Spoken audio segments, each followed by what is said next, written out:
विद्यार्थ्यांना धमकावणाऱ्या पोलिसावर कारवाई करा. जयंतराव पाटील यांची मागणी. मुंबईतील विद्यार्थी आंदोलनादरम्यान एका पोलीस कर्मचाऱ्याने विद्यार्थ्यांना धमकावल्याचा कथित व्हिडिओ व्हायरल झाल्यानंतर राष्ट्रवादी काँग्रेस, शरदचंद्र पवार पक्षाचे ज्येष्ठ नेते आमदार जयंतराव पाटील यांनी तीव्र प्रतिक्रिया व्यक्त केली आहे. आंदोलक विद्यार्थ्यांना धमकावणं हा गंभीर प्रकार असून अशा पोलीस कर्मचाऱ्यांवर तातडीनं कठोर कारवाई झाली पाहिजे.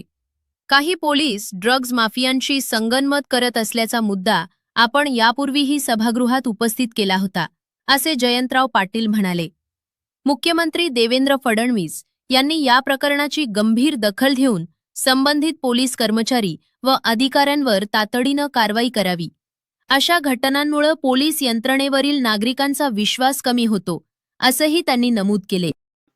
आज मुंबईमध्ये एक पोलीस कर्मचारी गाडीत बसून अटक केलेल्या, ताब्यात घेतलेल्या मुलांना धमकी देतानाचा एक व्हिडिओ बाहेर आला आणि त्यात तो पोलीस कर्मचारी मुलांना सांगतोय की तुमच्याकडं खिशात जर आम्ही तुमच्या पुडी बांधून टाकली तर तुमचं काय होईल याचा विचार करा. पोलीस लहान मुलांना धमकी देतानाचा हा व्हिडिओ आहे. याचा अर्थ मी असा काढतो की ड्रग्जची पुडी खिशात टाकायची आणि मुलांच्यावर खोटा आरोप करायचा आणि त्यांना त्यांचं आयुष्य उद्ध्वस्त करायचं, हे कृत्य पोलीस धमकी देऊन करू इच्छितात. मी माननीय मुख्यमंत्री महोदयांना विनंती करेन की पहिला म्हणजे अशा पोलिसांचा ताबडतोब बंदोबस्त करा. आणि मी विधानसभेमध्ये याची मागणी केलेली होती आणि ही शंकाही व्यक्त केलेली की पोलिसांचा ड्रग्जच्या कार्टेल बरोबर मोठा संबंध आहे आणि पोलिसांच्या ड्रग्जच्या वाढत्या जे प्रादुर्भाव आहे त्याच्यावर चिंता व्यक्त करताना मी असंही सांगितलेलं की आज पोलीस स्टेशनकडे ड्रग्ज कुठून येतात. माझी पोलिसाला एवढ्या सहजासहजी ड्रग्ज उपलब्ध होऊ शकतात याचा अर्थ पोलिसांच्याकडे ड्रग्ज आहेत असाच त्या वक्तव्याचा अर्थ होतो, कुणीही काढेल.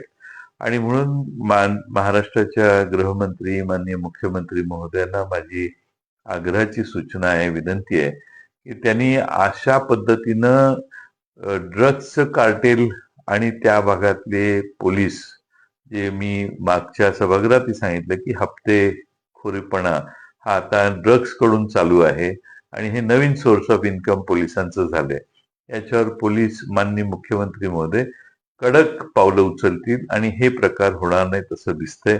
आता पोलिसांचा एखाद्याला घाबरवण्याचा प्रकार हा मुलांच्या बाबतीत आहे, विद्यार्थ्यांच्या बाबतीत आहे, आंदोलकांच्या बाबतीत आहे.